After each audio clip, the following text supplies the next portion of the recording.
Questions? Earlier today, Brad said that he was bringing in new coaches and rebolstering all of that. So Yeah. what did that look like in that process, the patience, and why was it so important to have that? Yeah, that's something that, look, I told, you know, I told Ben and AG the same thing when they were leaving, and it was the same thing I was told. The most important thing you'll do as a head coach is hiring your staff. And so I had to do that already one time, and then over the course of, the last 4 years, other coaches that have come and gone. And so this was the biggest, this is kind of the phase 2, man. This was the, to reload the coordinators and different position coaches. So I wanted to take my time and do it right. And so, I had a lot of interviews. A lot, and really sat them down, got to know them, kind of figured them out a little bit, what they take.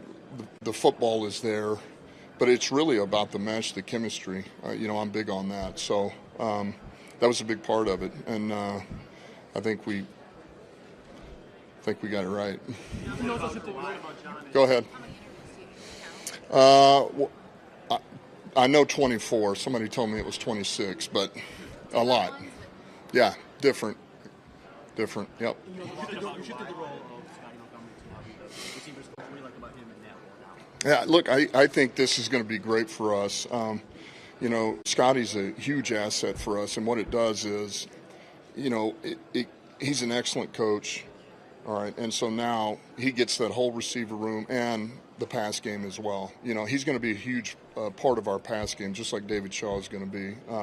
But he's going to have a huge impact. It's been run game, running backs now, and he's coaching more guys, and he'll have a big impact on the pass game. And how about John and Campbell? Just went blind, those were your choices. Why they checked all the boxes? Yeah, I'll start on defense. Shep was somebody that I've always believed that Shep could be an outstanding coach. And about 2 years ago, I just felt like, man, this guy is he'll be ready to be a coordinator sooner than later. And so AG and I had talked about it and tried to give him more responsibility over the last 2 years. And with that in mind for him, man, this is the next step. This is the next step. Without telling him, nothing was ever promised. But, and man, I felt really good about that. Like, he's ready.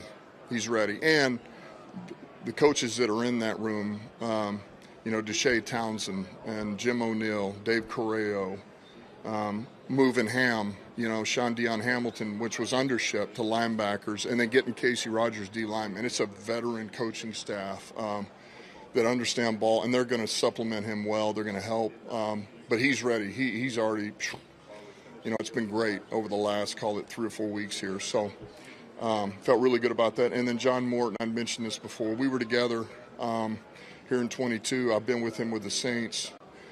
He was kind of part of the group when we put this thing together. He was a part of this, and so I felt like that was the best move for us, was to get him back here. Somebody that I have a lot of trust in, faith in, golf knows, comfortable with, and he's got a good rapport with Hank, Brew. And then adding the additions that we have with, obviously, David Shaw. Those two go way back, he and John Morton, which was big for us. Tyler Roll, young guy, Iowa State running back coach, and then before that he was a coordinator out there at North Dakota State. So interviewed him 2 years ago, and I was close then. And then this year was the right year, and then to get Tashard Choice was big. I didn't know if we were going to be able to pull that off, but that's outstanding. He's going to be great for us. He's probably one of the most coveted running back coaches come out of college in a while. So he's going to be great for those guys in the running back room. Certainly he's got a rapport with Gibbs. I think Montgomery's going to like him and help those guys get better. You said you wanted schematic continuity. What does he bring maybe a little bit different to the table than what he's given you? Well, I think there's just a different viewpoint. I think, just in general, when you think about, I think, AG, I think, had a lot of perspective from the back end forward. And that's how a lot of those guys think, man. Everything, most of it does start with the coverage, and then how does it tie into the front? Because that's how it gets altered. You can't just put a front up there, and then if the coverage isn't right, it's easier to adjust the front to the coverage than vice versa. So whereas Shep's kind of got a little bit of both, man. He's that front seven, and then, you know, the back end doesn't mean it comes last. It's just I think there's a little bit more thought up front and inside than there is back there. And that's where Deshae and them are going to be great for him and help him out. And so it's just a little different perspective. And there'll be some things that we'll tweak that in the system that we have been running that we think are going to help us, help our guys. There's already been a couple of things that have come up. And that's just the nature of having different guys, right? You just kind of have a little different belief system. Doesn't mean, for example, we're not going to play man. It's just what kind of type of man are we going to play? What kind of leverage, or how's it going to start? That's all.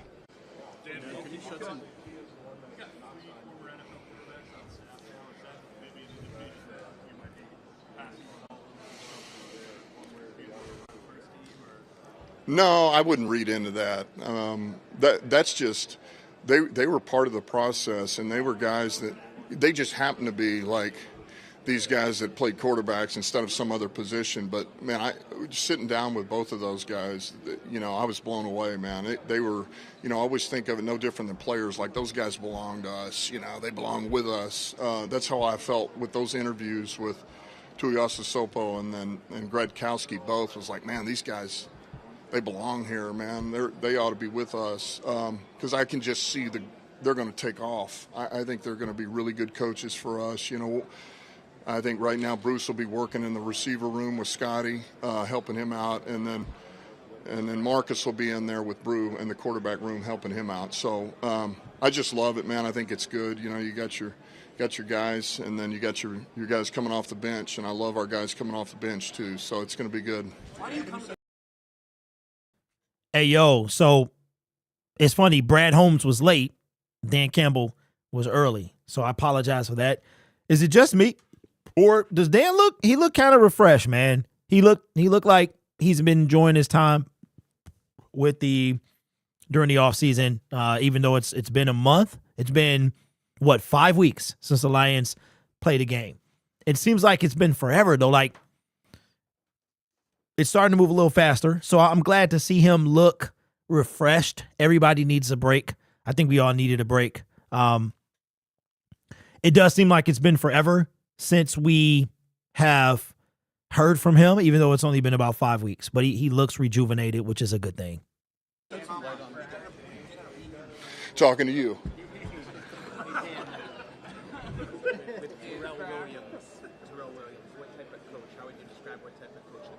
He's an outstanding teacher.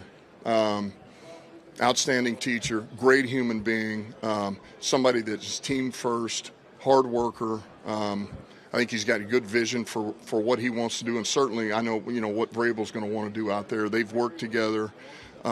He's just top notch. Like, that was the hardest thing, is that, man, I got Terrell, and then a year later he's gone. You know, he just comes in. You know, I was fortunate to get Casey Rogers here after that, but they're going to be very happy with him, man. He's an outstanding.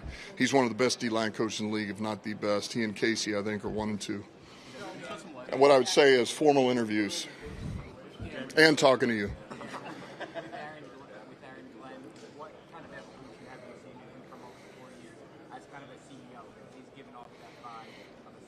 Yeah, Aaron Glenn.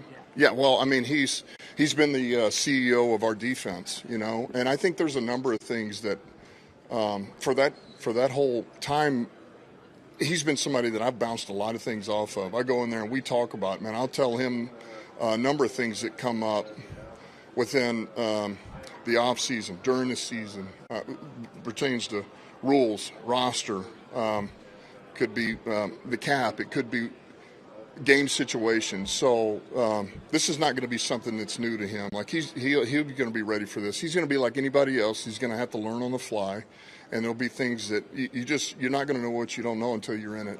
But he's going to do phenomenal, man. AG's a superstar.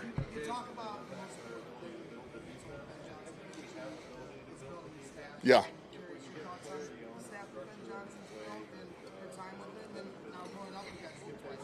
Yeah, I don't know everybody that he's hired, but I know probably half of them, and they're all really good coaches. I think he's built an outstanding coaching staff from the guys that I know personally. Certainly, I worked with DA, Dan Roshar, you know, number of guys over there that I think are really good coaches. And so, look, it's it'll be different to see him over there on the other sideline since he's been on ours for 4 years. You know, that'll be different, but that's the way this game works. You know, somebody's got to be on our sideline, somebody's going to be on the other, and you play to win. He said about not hiring his friends was part of his philosophy. Is that something that you did? Yeah, I think you're fortunate if you can find the right guy that happens to be your friend. I don't think that's the easiest thing. If you can, good for you, man. That's awesome because it's somebody you really know, you can trust, they're competent, and they can coach. You know, those don't always go hand in hand. I think the worst thing you can do is just hire your buddy, but he's not real good at what he does, whatever that is. And no knock on anybody else, I'm just saying. So I think it's important you get the right guys, and they're about ball, and they're going to see it the way you see it. Shed some light on John Morton's contributions. Yeah, well, there again, he was one of the pivotal pieces of helping us put this together, this offense originally for golf, with golf. And so that was big, but then also, man, there were so many things that during the game plan, man, weeks of game plan, the ideas that he had in the pass game going into weeks, getting ready for the opponents, was big for us. A lot of things we use, man. He's a guy he does not lack ideas ever. And so he's very creative in that regard. He's a grinder, man. He's an unbelievable hard worker. Day of the game, same thing, man. He's going into, you know, I mean, you're talking about 4 hours before the game, 5 hours. He's going through all these tendencies, ideas. He's just trying to give, all right, Ben may need these thoughts, you know, and so he's got, hey, I think this is what he's going to do. I'd do this. I think this is, so he was ready, man. He constantly always had thoughts on what I would call, what I would do, you know, kind of one step ahead. And so that's a lot of it.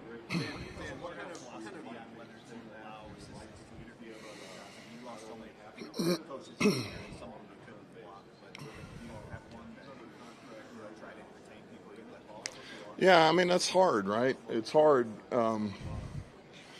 It's hard because you know, you hate to lose guys. You hate to lose guys, especially when you feel like they've been with you and you're trying to help them and develop them, and then you feel like, you know, they go somewhere else. But it's also, I also know the flip side of that is if you don't have that position to give, or you don't feel like you can, then man, that's a hard pill to swallow, to say no, then you can't go. You stay in the spot you're at, even though you were offered this or a promotion of some sort. You know, that's hard. So I'm not big on blocking. I've done it, but I'm not big on it. I would like to have guys to have opportunities, but you know, but yeah. What kind of expertise did you see from Ben in terms of getting input on personnel? Yeah, I mean, I think he's got a good eye for what he's looking for, and guys that he thinks can play a certain role for us. I think he and I saw things very much alike, so that helps. But yeah, he's got a good eye for those things. I mean, he's certainly, he didn't lack input on players that he liked or what he saw or what he thought they could do. I mean, he was just like anybody else on our staff, man. If they've got a vision for a guy and they believe in it, then, you know, speak up. And he was one of those guys that did. Last two questions. Coach, what do you think it is about took your choice whenever you think about choice? Was the guy that you said was one of the more coveted running backs that the coaches? What are you guys getting at? Did it feel good stealing from him? Yeah, look, I just think that he, well, stealing, that's a strong word. I think that, you know, he's somebody that has done a really good job developing backs wherever he's been. You know, and there's a number of things that come up when you start talking about these backs, this style, this, and his name starts coming up. And 2 years ago, I know that he was somebody that was on my radar, and it didn't work out. It was all good. But there again, this is kind of everything comes back around, and it just felt like this was right. So I think he's really good at what he does. He's gifted. He's played the position. He's coached it in college, so he understands our level of it. There again, he understands Gibbs. He's coached him, so that helps. I think he's going to be great for David Montgomery as well. That's big. I just think he's going to bring a lot to us. And as a competitor, and John, as a competitor, kind of happy? No, I don't. I'm not getting into all that. You know, I mean, look, it's no different than anything else. We line up and we play to win, no matter who's over there. I mean, and so, you know, listen, he's still my friend, and I love him dearly. But you know, we're gonna have to play him twice a year.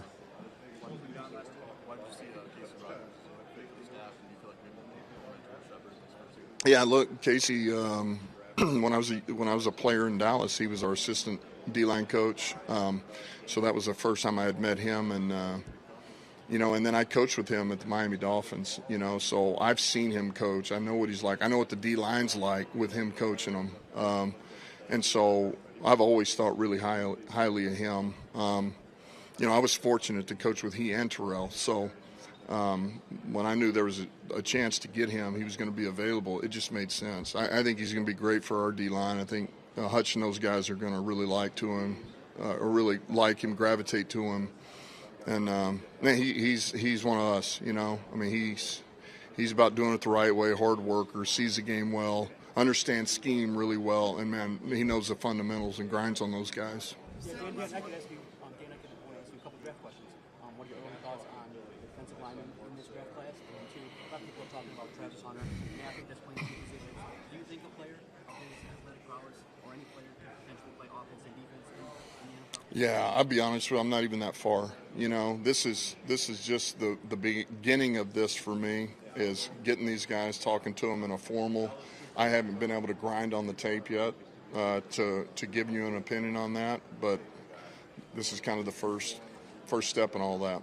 Do you have any, before you go, thoughts on what you love college or agency, or what you guys need to just to take that next step forward? Yeah. Yep.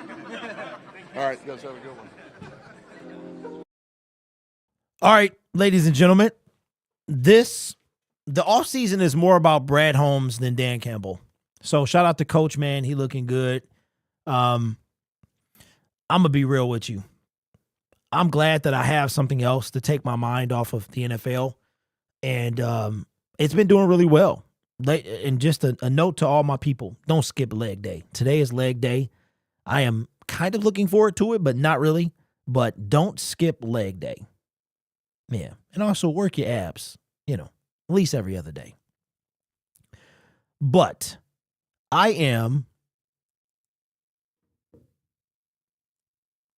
don't know, man.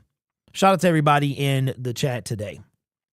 We won't be on that long. We'll be on maybe 12 more minutes. I just got some stuff that I got to get off my chest. So check this out. 45 this year. Well, no, this year I turned 46. I'll be turning 46 during the season.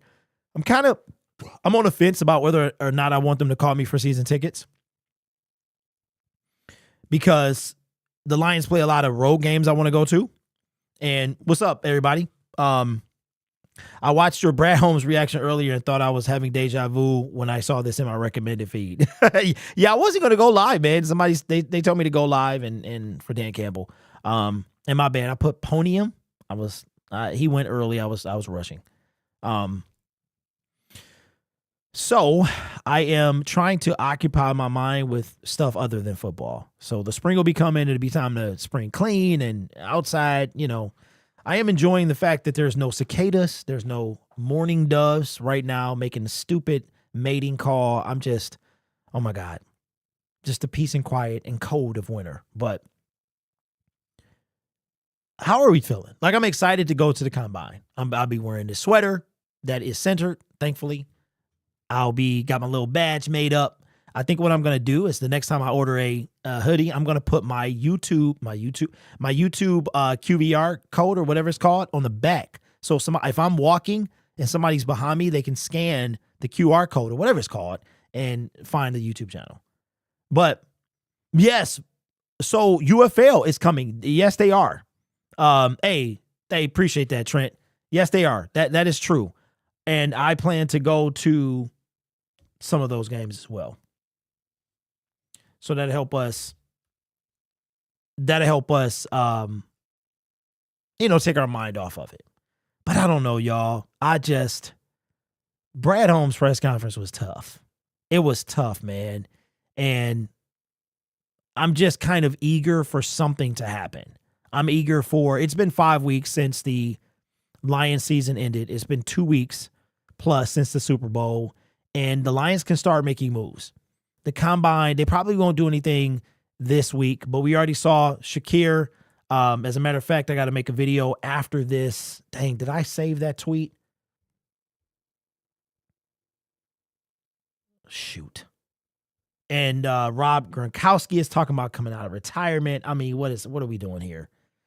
But we can sign our own guys back, and I don't know what we're waiting on. The Lions are slow to do everything. I would love some actual Lions news, like legit news, because Brad Holmes made it very clear today. We ain't doing nothing. We're just not. I would not be. Listen, at this point in time, you better pray for Chase Young. You better pray for Khalil Mack, because we ain't doing nothing. Lions ain't. We're going to re-sign Marcus Davenport. That's what we're going to do. We did the same thing with Charles Harris. We're going to bring him back. We're going to bring back Emmanuel Mosley. I mean, everybody who's on the team now, I think, is coming back. Am I being hyperbolic? Absolutely. But I'm also not. I'm not. I'm not. I would not be surprised if Emmanuel Mosley is back. And I've been doing YouTube quite a while. I've been talking Detroit Lions quite a while. And you can feel when the air starts to shift. When I started in 2018, it was negativity sold. That's what people wanted. Negativity, you would not believe it, but when the Lions were winning, people cared less than because we were so accustomed to them losing and people ranting. My start on this platform came from a rant. Then the wind started to change. We fired Matt Patricia. We hired Brad and Dan. Year one sucked. Year two sucked at the beginning. And if you think about it, we've been on this high horse since the middle of 2022. We get to the NFC Championship game. I see why we lost. The majority of people do not. We'll get them next year. Now we lose this year in embarrassing fashion. People want to point out the injuries when we lose, but not when we win. And I honestly believe that Brad Holmes is starting to feel the heat. That's what I feel. I don't think Dan Campbell has any right to feel any heat. I think Brad Holmes will go before Dan Campbell. I'm not saying that we need to be that they need to be fired, but this is what I'm leading to. I'm not at a crossroads, but this year took a lot out. The last 2 seasons took a lot out of me. I had to fly back from California, thanks to you guys, with COVID. And instead of celebrating a Super Bowl, I had to hear the pilot of the plane say,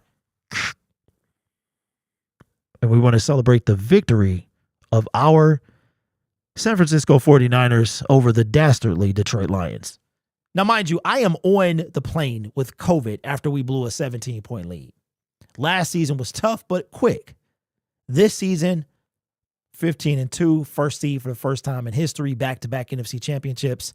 I feel a shift. I feel a shift in this fan base. I don't know if you guys feel it, if you see it, but I feel a shift. I feel it in myself. I don't know what this team is going to do this year. I don't have any expectations. Like, real talk. I don't know. I'm not going to talk Super Bowl until I see what he does with the D-line, because this year proved that the D-line needs to be addressed properly. There's no doubt about injury. You can call it what you want to, because we talk about attrition, right? Look at our defensive line. We lost Aleem McNeil in December. We lost Aiden Hutchinson in October. Brad Holmes was forced to trade for a pass rusher. But did we really think that Marcus Davenport and the backup people, can you name any backup defensive lineman outside of Josh Pascal and Levi? Broderick Martin. You know what I should text John? I should have You know what I asked Brad Holmes since I was there? So is Broderick Martin going to play this year? That's why I'd never be credentialed. You need relationships with these people so they can keep talking to you, so you can get inside information. John is very good at that. Dave Brickett is very good at that. Those guys, I need them to survive. They don't need me, right?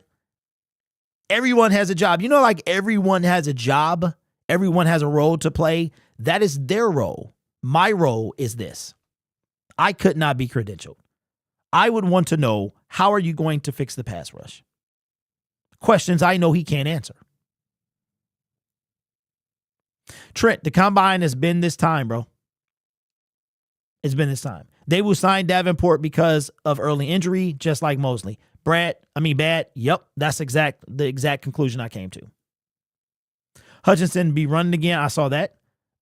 Bad says Muhammad. John Kaminsky, did he get hurt?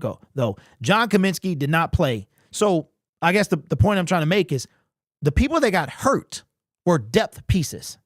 They were not starters. Outside of Aleem McNeil, who was at the end of the season, Marcus Davenport, who was at the beginning, but he wasn't going to make a difference, and Hutch, who was a one-man wrecking crew. Imagine this. Your defensive wrecking ball, Aiden Hutchinson, gets hurt the middle of October. The runner-up to this guy was hurt in December. Like, nothing was going to change. Brad is acting like star players like all these players, starters got hurt. We lost Wingo. We lost Kaminsky, never played. Pascal did nothing. Levi did nothing. We had to go get Muhammad and Pat O'Connor. Like, what are we? So we just swear that these guys that went out were wrecking balls. It was two guys. The only person that believed in Marcus Davenport was him. Davenport and Kaminsky will be re-splashes in free agency this year. Brad loved Dollar General players. He's showing me he one of them GMs who only care about selling tickets and regular season wins. They re-signed Davenport and he gets hurt the second game of the season. Give Kaminsky the boot. Bears coming for the North. Demon, are you a Bears fan?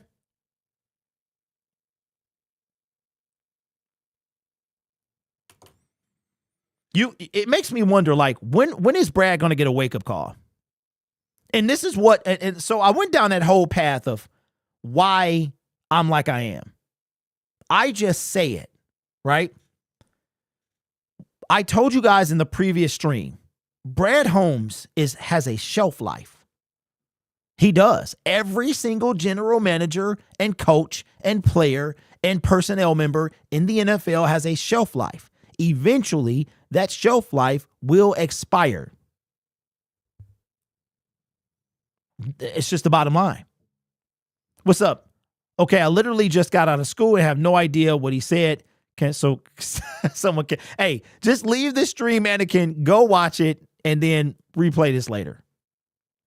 What do you think about the Lions getting Josh Bosa or Joey Bosa? That's something else they would do. That would be their free. They wouldn't even get Khalil Mack because he's too solid. They would get Joey Bosa. And I was actually thinking about that. Joey Bosa has been wearing 97 since he's been in the NFL. He can't wear 97 here. What would he wear? 99? 99 is not available. 96 maybe. Monkey, I feel like John Kaminsky's gone. I think his contract is up. He won't wake up until a team like Green Bay or Chicago gets Crosby or Garrett. I think we should re-sign John Kaminsky. Do you think Brad just throwing a smokescreen out there? John, I think some of it, yes, I do. The same way I think Andrew Berry is saying we're not going to trade Myles Garrett, right? But the bottom line is, Okay, so Demon, I don't think you're a Bears fan, but you didn't answer the question. And this is the stuff that grinds my gears. Brad Holmes wants sustained success for the Lions, not just a single Super Bowl. Okay.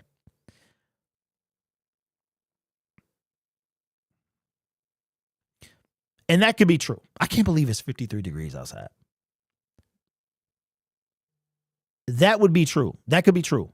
But what does that mean? What does that mean? Sustained success. Does that mean dynasty, or does that mean 15-2 getting bounced out of the divisional playoffs? What do you want as a fan? I asked this the last stream. What do you want as a fan? Do you want continued success, as in winning seasons, or do you want it all? And I made this video, man, and y'all just be acting brand new. John says, starting to think Brad is incompetent. Look, do why you keep. What? The Bills win the division every year and choke in the playoffs. We ain't going to make the Super Bowl if Brad doesn't get off his lazy butt. Cheap Meme says, I want it all. That's a perfect example. The Buffalo Bills, the Baltimore Ravens, always in the mix. Baltimore Ravens have a Super Bowl, just not one with their current quarterback. They got one with their current coach. Right? And I said this in the video I dropped as we went live.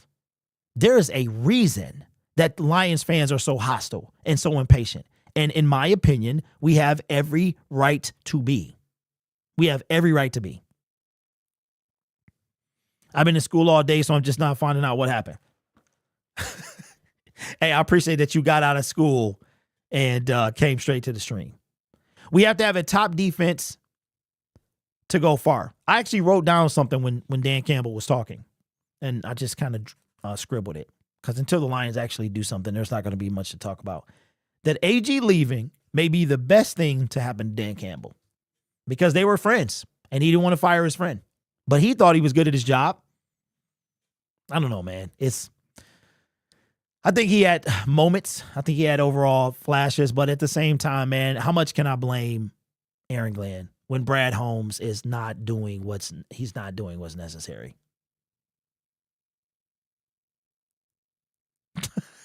Hey, Faith, how did you pull that off, man? I appreciate it. That's dedication right there. You think Johnson was the problem?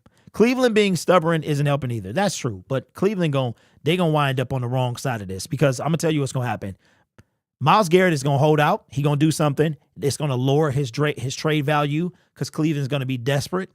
And then they're going to, if they could get the most they're gonna get. The longer they wait, the more desperate they're gonna become, and they're gonna lose the power. So anyway, y'all, I'm about to hit my legs. It's time for legs. Grab me maybe a pre-workout shake.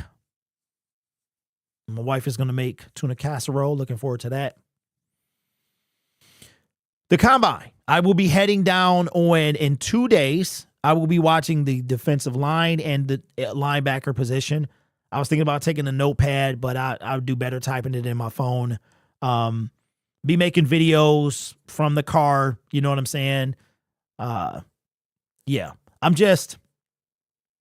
I need the Lions. I need something to come out of the Lions, like re-sign. So give me something, because the confidence that I have right now in the 2025 NFL season is not the confidence I had after the most devastating loss I've ever seen.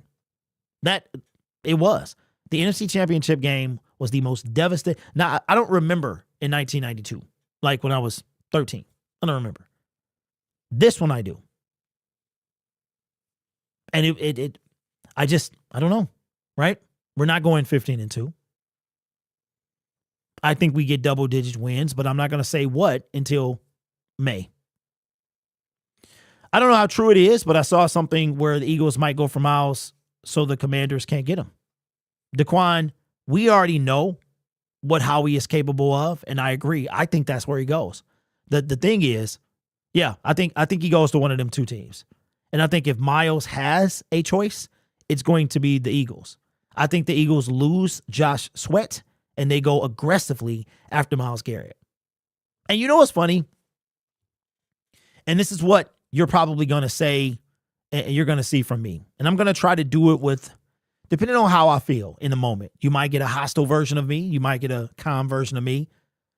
But it's time. It's time to just be raw. Brad is, he's not willing to make the risk, to take the risk. Matthew Stafford, the LA Rams won the trade. They won the trade. They traded Matthew Stafford to win a Super Bowl. They got that Super Bowl. They won the trade. There's nothing to it.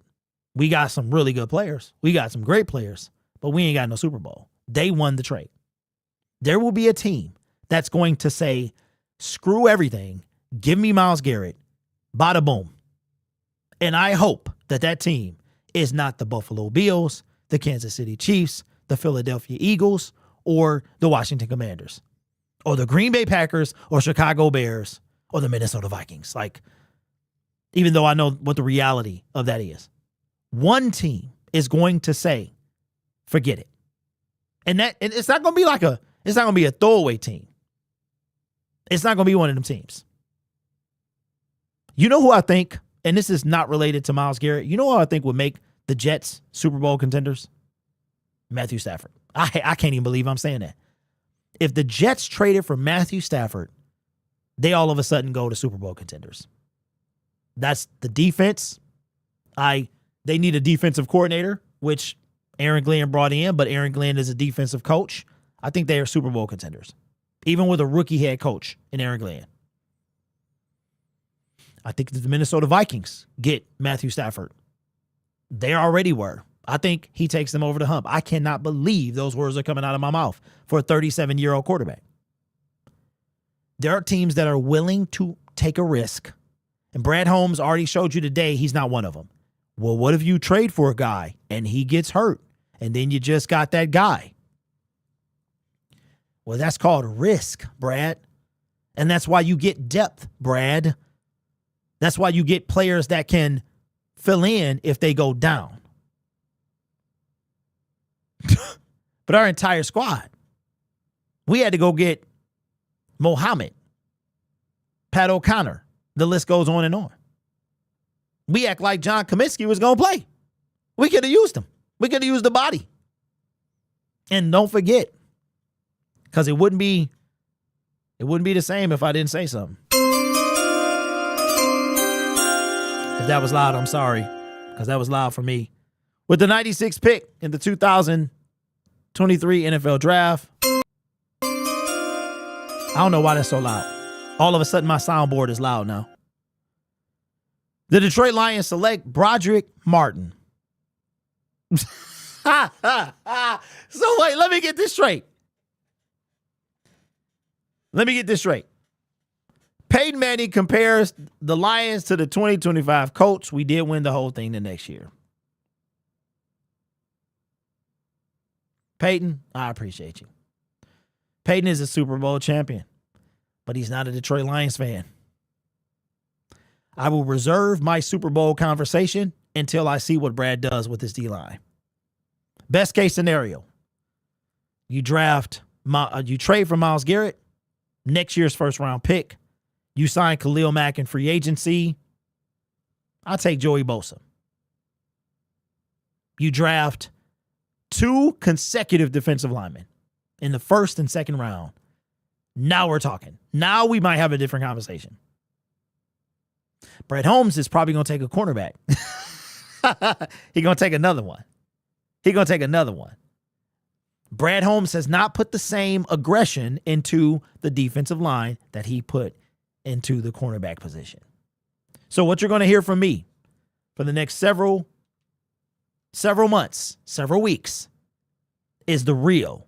And the real is that Brad Holmes is not going to be the general manager for the Detroit Lions if he does not get us to a Super Bowl. He has 2 years to get us there, and then the conversation will begin. I see Brad Holmes with no Super Bowl appearance, 8 years as general manager. So let me ask you a question. Let me ask y'all this.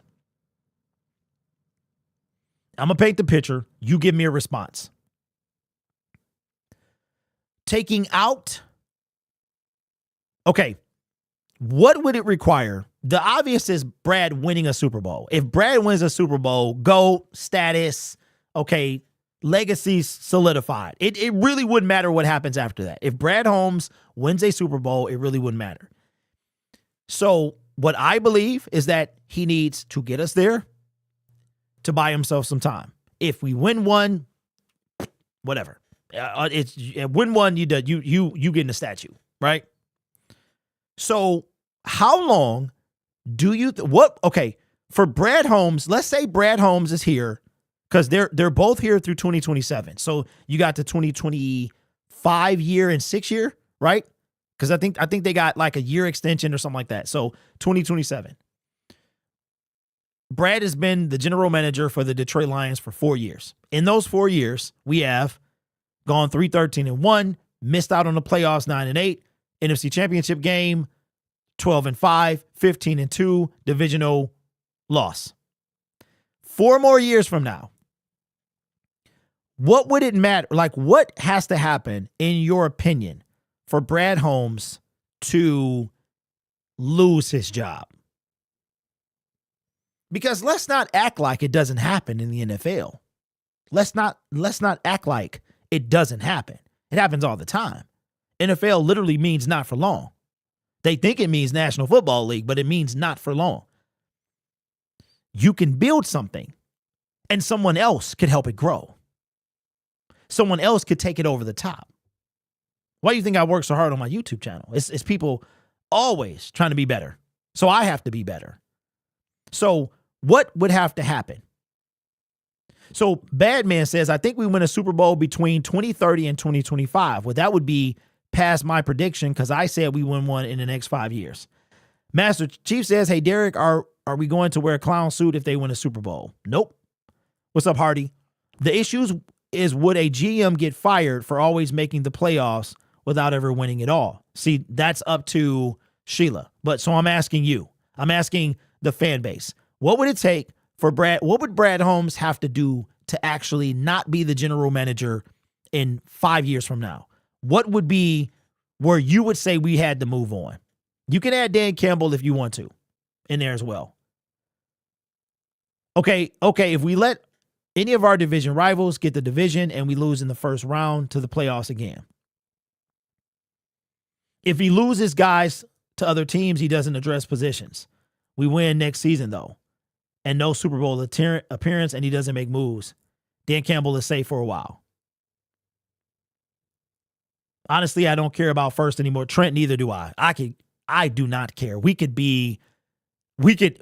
just make the playoffs because that's literally all you need to do. And with the Lions were undefeated on the road, they lost all their games. Every game they lost this season was at home. All 3 of them were at home. First is lame. As long as we do good in the playoffs, I don't care.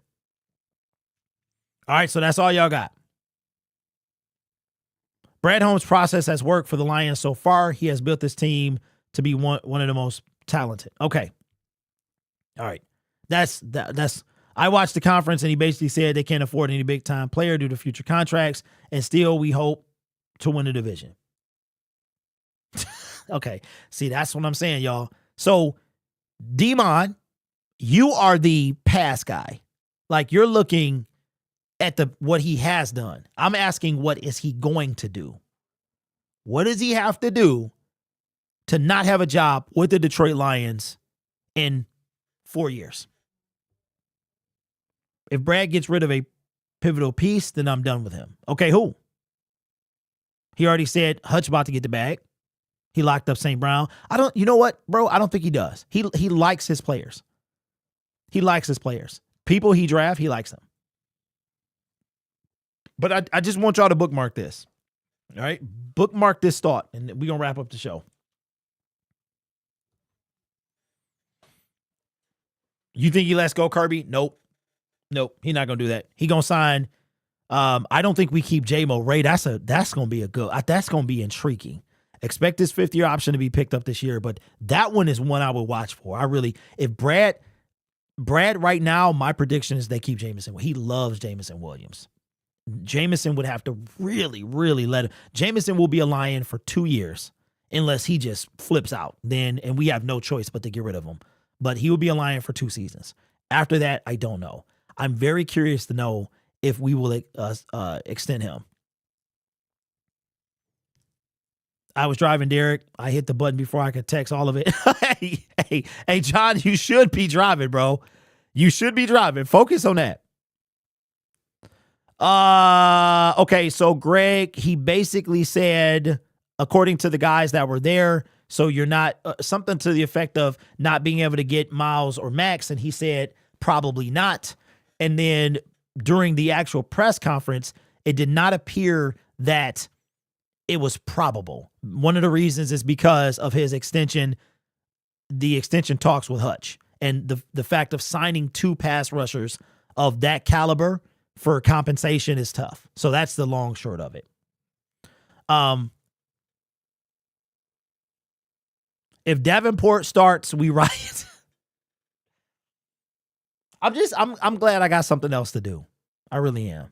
Because I would just be, if all I did was live Detroit Lions, like I would be just probably fat, eating, ho-hos. What's them Hostess that they make like strawberry versions of? They are so nasty to me. They're just disgusting. And they're nothing but cream on the inside. Yeah. What's the name of them things? It's nothing. It's a ball of cream. That's what I would probably be eating. And I hate those. Nope, not Twinkies. Are they called snowballs, Greg? Oh my God. They make them in like coconut and strawberry. That's what I would be eating. Just munching on some snowball. I would be so depressed. I was just starting to like get my swag back too. Wearing the swag. Who is swag if I ain't swag? You said it. You said it be 2 years when fans start turning on Brad. He don't get Miles or Sweat. I'm done with Dan and Brad. Well, John, I will say this, that I know that that's not all in his control, so I'm not going to hold him 100% accountable for, okay, the people he drafted are the only people I can really hold him accountable for. Do I know if he tried to get Van Ginkel or Grenard or Davenport or Chase Young at the time, or I don't know. I understand that it's not just him, right? It's the player, it's the team that you're trying to do deals with. So I will give him that. But we got the general manager. It don't seem like he even tried. I don't know. You guys watch Abbott Elementary? I think it's hilarious. I literally laugh out loud. I watched a episode last night. I'm binge watching it on Hulu. Oh, spoiler alert, by the way. I'll say this. I won't say who it is, but I'll say that there's a part in season 3. Don't say it in the comment section just in case nobody's seen it, where a comedian is playing the superintendent of a school district. And that comedian, proposals get brought in front of the comedian. And the only thing that the superintendent cares about is whether the proposal is free. That's it. He doesn't care if it's good. He doesn't care if it's bad. He just wants to know if it's free. The minute I heard that, I thought of Brad Holmes. That's who Brad Holmes is. He is the superintendent from Abbott Elementary who only cares about if it's free, if it's cheap. And for the people who talk about sustainable success, that's hard for me to see when we, to me, haven't had what we're the ultimate goal. The 49ers have several championships. The Dallas Cowboys have several. We have none. When I say championships, I mean Super Bowls. There's only been 59 of the things. And the Steelers have won 6 times. They've won 10%. 10%. There are 2 organizations, I believe, with 6 Lombardi trophies. They've won 10% of the Super Bowl Super Bowls. The Lions are 0%. That's a big deal for me. Anyway, hopefully we get some actual news that comes out. Greg says the cap goes up every year to purposely keep your core players. Using that as an excuse to not go after Garrett or Crosby is indeed for sure. Anyway, I'll shake this off. I'm about to take me some pre-workout before it gets too late. Did I eat? Have me some almonds. I might have a pre-workout shake. I'll do that. A smoothie. I should say smoothie. Pre-workout smoothie, hit leg day. You know what I'm saying? And do my thing. You know what I mean? That's my wife. You know what I'm saying? We don't got no kids in the room, right? You know what I'm saying? So my wife was doing something and she touched the pectorals. I was like, ooh, they swole. I was like, you're right. You know what I'm saying? So anyway, let me swell up the pectorals, man, and I'll get with y'all later. I need something to have. I need Lions, give me some breaking news or something, bro. I don't care what it is. Like, just do something because I need a reason to get hype again. Because Brad Holmes, his press conference was like this. And shout out to Saturday Night Live, just celebrated 50 years. This what his press conference was. That was Brad Holmes' press conference. Matter of fact, let's hear it again. Anyway, y'all. Whoa, merchandise. I don't know when it's coming. This quality, though. This is a Glitten sweater. It's big. I haven't washed it yet. I'm going to wash it after the combine. Don't judge me, all right? I might get one shot. I'm doing some quality. I'm trying to like the best price quality point. You know what I mean? So I understand that you guys wearing this when I'm essentially a nobody is awesome. Buying any merch, supporting the channel in any way, with me not even being affiliated with the Detroit Lions or even acknowledged by them in any capacity means a lot. So I'm not trying to charge a ridiculous amount but I want quality versus, price and stuff like that. So when it's right, we'll release it. But I got this for the combine, so I can rep my own brand. And I think what I'll do is, like I said, I'll get the little QR. What is it called, man? They give you this code. They give you this code. Where is it at? If you go to your mobile device, and I put it on a shirt. What is the QR code? Thank you, Faith. They give you a QR code. I was going to say QVC. You can tell I'm old. QVC code, QR code, and it works. So I'll put it on the back, and maybe I'll make one with the code, without the code. You know what I'm saying? So anyway, I'm excited, but I will catch y'all later. Enjoy the rest of your Tuesday. Don't forget it's BOGO at Buffalo Wild Wings. I usually would go, but we pigged out yesterday. I'll catch y'all later, man. Go Lions.